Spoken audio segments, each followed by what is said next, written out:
यांचा जन्म 1800 शी वाटत जाणं नाही या. ते काय झाला काय?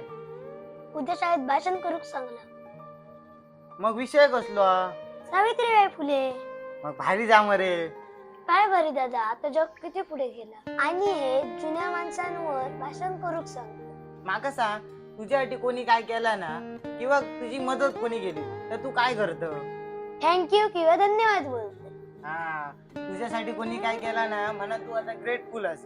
आता तू शाळेत जाशी, नंतर तू कॉलेजात जाशी, मग कॉलेज सुद्धा झाला ना का तू मग नोकरीत जाशी. असा ना पहिला पूर्वी नाही होता.